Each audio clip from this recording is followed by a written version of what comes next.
नमस्कार दोस्तों, स्वागत है आप सभी का मेरे इस YouTube channel e commerce Sumit पर, जहां पर आपको मिलती है ढेर सारी लर्निंग, बहुत सारी इंफॉर्मेशन और खूब सारा मोटिवेशन।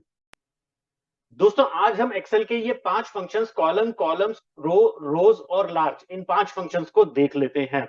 वैसे तो ये फंक्शंस बहुत ही आसान है, सिंपल है, लेकिन जब इन्हें किसी दूसरे फंक्शंस के साथ इस्तेमाल किया जाता है तो ये हमारे घंटों के काम को सेकंड में कर सकते हैं। चलिए इन्हें एक एक करके समझ लेते हैं। सबसे पहला है कॉलम का फंक्शन। कॉलम का फंक्शन किसी भी सेल रेफरेंस के कॉलम नंबर को हमें बताता है। फॉर एग्जांपल, अगर मैं यहाँ कॉलम फंक्शन में सेल रेफरेंस दे देता हूं B7। अब यहाँ पर कॉलम है बी कौन से नंबर का कॉलम है? दूसरे नंबर का कॉलम है। तो यहां पर हमें रिजल्ट में क्या मिलना चाहिए? 2। तो देखिए एंटर प्रेस करते ही हमें रिजल्ट में 2 मिल गया है। अब अगर मैं कॉलम फंक्शन का इस्तेमाल करके इस पूरी सेल रेंज के कॉलम्स को एक ही साथ जानना चाहूं तो क्या ऐसा संभव है? बिल्कुल है। देखिए मैं यहां पर लिखूंगा कॉलम, और अब अपनी सिर्फ एक सेल रेफरेंस ना देकर सेल रेंज दे दूंगा। तो आप देख सकते हैं मैंने यहाँ पे सेल रेंज दी है A7 से C7 तक। अब एंटर प्रेस करूंगा तो आप देखेंगे कि कॉलम का फंक्शन जो है, इसका जो रिजल्ट है वो मल्टीपल वैल्यूज में आ गया, यानी कि वो स्पिल कर गया है अपने नेबरिंग सेल्स में। तो आप देख सकते हैं यहाँ पर ए कॉलम जो है नंबर 1 कॉलम है, बी कॉलम 2, सी कॉलम 3। तो इसी तरह से अगर मैं मान लीजिए यहां पर कॉलम के फंक्शन में ये सेल रेंज दे देता हूं और एंटर प्रेस करता हूं, तो आप देखेंगे इस सेल रेंज के जितने भी कॉलम्स हैं उनके कॉलम नंबर हमें ये यहां पर दे देता है। लेकिन जब भी हम अपने किसी फॉर्मूला को स्पिल करवाते हैं इस तरह से, तो हमें दो बातों का ध्यान रखना है।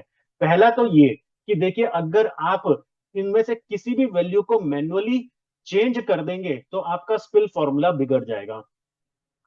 दूसरा ये कि अगर स्पिल करने के लिए आगे जगह नहीं है तो भी फॉर्मूला काम नहीं करेगा। फॉर एग्जाम्पल, अब अगर मैं यहां पर कॉलम का फंक्शन लगाता हूं और अब ये सेल रेंज दे देता हूं, तो आप देखेंगे कि ये हमें एरर दे रहा है। कारण क्या है कि इसे स्पिल करने के लिए अब जगह नहीं मिल रही है। यहां पर ऑलरेडी जो सेल है उनमें वैल्यूज आ रही है 6, 7, 8, 9। तो इसे स्पिल करने की जगह नहीं मिल रही है। तो लेकिन अगर मैं इन सेल्स को ब्लैंक कर देता हूं, डिलीट कर देता हूं, तो देखिए अब ये स्पिल कर जाता है। तो इसलिए किसी भी फॉर्मूला को स्पिल कराते समय आपको इन बातों का ध्यान रखना है। और अब अगर आपको इस एरर से बचना है तो जब आपने अपने फॉर्मूला का इस्तेमाल करके उसे स्पिल करवा दिया है तो आप उसको सिलेक्ट कर लो, इसकी वैल्यूज को, इसके रिजल्ट को कंट्रोल सी से कॉपी कर लो, ऑल्ट ई एस वी से पेस्ट स्पेशल कर लो, स्पिल फॉर्मूला हट जाएगा, कॉलम का फॉर्मूला हट जाएगा, जो भी आपने फॉर्मूला लगाया है, जिसे आपने स्पिल करवाया है, वो हट जाएगा। और अब आपके सामने इस तरह की स्पिल की दिक्कत नहीं आएगी, एरर की दिक्कत नहीं आएगी। तो चलिए अब हम चलते हैं अपने दूसरे फॉर्मूला की तरफ, रो की तरफ। रो फॉर्मूला कॉलम फॉर्मूला का बिल्कुल उल्टा है। तो रो फॉर्मूला हमें किसी भी सेल रेफरेंस का रो नंबर बताता है। जैसे मैं अगर यहाँ पर सेल रेफरेंस दे देता हूं B7, तो यहाँ पर रो नंबर क्या है? 7। तो यहाँ पर रिजल्ट में हमें क्या मिलना चाहिए? राइट, 7 मिलना चाहिए। तो देखिए 7 आ गया है। तो क्या कॉलम फॉर्मूला की तरह मैं भी रो फॉर्मूला में भी हम किसी भी सेल रेंज के रोज को एक साथ निकाल सकते हैं? बिल्कुल, अगर हम चाहें तो इन सभी रोज के नंबर को एक साथ यहाँ पर निकाल सकते हैं। तो हम रो फॉर्मूला को भी स्पिल कर सकते हैं। तो देखिए मैं यहाँ पर रो फॉर्मूला लिखते समय ये रेंज दे दूंगा। अब एंटर प्रेस करते ही आप देखेंगे कि ये फॉर्मूला स्पिल हो गया है और हमारे पास इन सभी रोज की रो नंबर यहाँ पर आ गए हैं। लेकिन ध्यान रखिएगा, स्पिल कराते समय जो मैंने अभी आपको दो बातें ध्यान दिलवाई हैं उनका ध्यान रखिएगा। चलिए अब अपने तीसरे फॉर्मूला की तरफ बढ़ते हैं, वो है कॉलम्स। तो कॉलम्स फॉर्मूला क्या करता है? कॉलम्स फॉर्मूला हमारी दी हुई सेल रेंज में जितने भी कॉलम्स आ रहे हैं उन्हें काउंट करके यहां पर दे देता है। मान लीजिए अब यहां पर मैंने सेल रेंज ले रखी है A7 से C19, तो यहां पर 3 कॉलम्स आ रहे हैं, ए, बी और सी। तो कितने कॉलम हुए? 3 कॉलम। तो रिजल्ट में हमें क्या मिलेगा? 3 मिलेगा। ठीक है जी। अब हम बढ़ते हैं अपने चौथे फॉर्मूला की तरफ, रोज की तरफ। तो रोज फॉर्मूला जो है वो कॉलम्स फॉर्मूला का उल्टा है। ये हमारी दी हुई सेल रेंज में जितनी रोज हैं वो हमें रिजल्ट में देता है। तो आप देख सकते हैं हमने यहाँ पर रेंज क्या लिया है? A7 से C19 तक। तो यहाँ पर रोज क्या है? 7 नंबर से लेकर 19 नंबर तक। तो टोटल नंबर ऑफ रोज यहाँ पर कितनी है? यहाँ पर टोटल नंबर ऑफ रोज है 19 माइनस 6, 13 रोज है। तो देखिए रिजल्ट में हमारे पास 13 की वैल्यू आ जाती है। तो इस तरह से ये चार फॉर्मूलाज, कॉलम्स, रो और रोज हमारे काम आते हैं। चलिए अब हम लार्ज फॉर्मूला देख लेते हैं। तो देखिए मान लीजिए हमें यहां पर एनुअल सेल्स वाले कॉलम में देखना है कि टॉप मोस्ट वैल्यू क्या है। तो हम लार्ज फॉर्मूला का कुछ इस तरह से इस्तेमाल कर सकते हैं। हम लिखेंगे लार्ज, फिर फर्स्ट आर्ग्यूमेंट में अपनी सेल रेंज दे देंगे, कॉमा लगाकर के आर्ग्यूमेंट में हमें बताना है कि हमें कौन सी वैल्यू चाहिए। तो हमें टॉप मोस्ट वैल्यू चाहिए, तो हम यहाँ पर लिखेंगे नंबर 1। अब एंटर प्रेस करेंगे तो आप देखिए यहाँ पर हमें टॉप मोस्ट वैल्यू मिल गई है। अब देखिए अगर मुझे यहाँ पर सेकंड टॉप वैल्यू चाहिए तो यहाँ पर के की जगह क्या लिखूंगा, 2। और अब हमें कौन सी वैल्यू मिलेगी, हमें सेकंड लार्जेस्ट वैल्यू मिल जाएगी। अब अगर मुझे टॉप 3 वैल्यूज निकालनी है तो इसके लिए मैं लार्ज फॉर्मूला का और रोज फॉर्मूला का एक साथ इस्तेमाल करूंगा।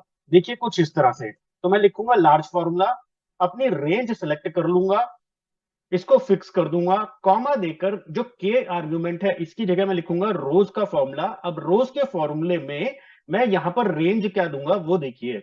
अब मैं कौन से सेल में ये फॉर्मूला लिख रहा हूं, मैं लिख रहा हूं E8 में।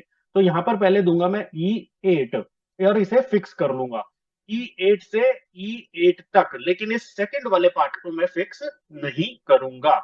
अब यहां पर एंटर मारूंगा तो एंटर करने पर आप देख सकते हैं कि मेरी फर्स्ट वैल्यू आ गई है। इसे नीचे तक ड्रैग कर लूंगा तो मेरी फर्स्ट 3 वैल्यूज आ जाएंगी। अब देखिए फॉर्मूला काम कैसे करता है। हमने लार्ज को बताया कि हमें इस रेंज में अपनी वैल्यू ढूंढनी है।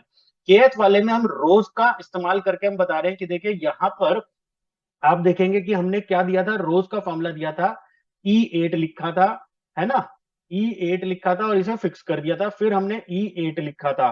तो अब देखिए इसने यहां पर वैल्यू क्या दी, E8 से E8 तक कितने कॉलम्स हैं, कितनी रोज हैं, एक ही रो है, तो यहां पर वो एक की वैल्यू दे देता है। तो यहां पर के की वैल्यू क्या बन जाती है, एक बन जाती है, तो वो टॉप मोस्ट वैल्यू आ जाती है।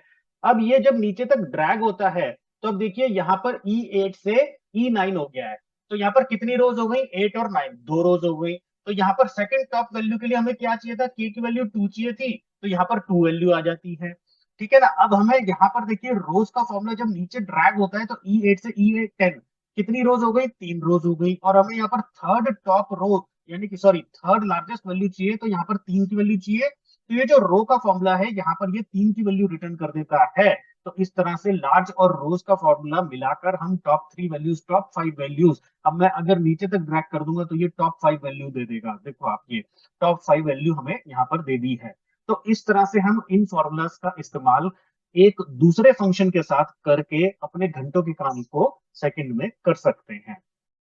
Thank you guys for watching this video. अगर आपको ये वीडियो पसंद आया तो इस वीडियो को लाइक कीजिए और अपने दोस्तों के साथ शेयर कीजिए। और अगर अभी तक आपने मेरे इस यूट्यूब चैनल ए कुमार सुमित को सब्सक्राइब नहीं किया है तो इसे सब्सक्राइब कर लीजिए और नोटिफिकेशन बेल आइकन पर प्रेस करके ऑल पर क्लिक कर दीजिएगा। इससे आपको मेरी नेक्स्ट वीडियोस की नोटिफिकेशन टाइम से मिलती रहेगी। आपके लिए मैं अपने इस यूट्यूब चैनल ए कुमार सुमित पर एजुकेशनल, मोटिवेशनल और इन्फॉर्मेशनल वीडियोस बनाता रहता हूं। तो जल्द ही मिलेंगे अपनी अगली वीडियो में, तब तक के लिए see you, bye bye, take care, God bless you.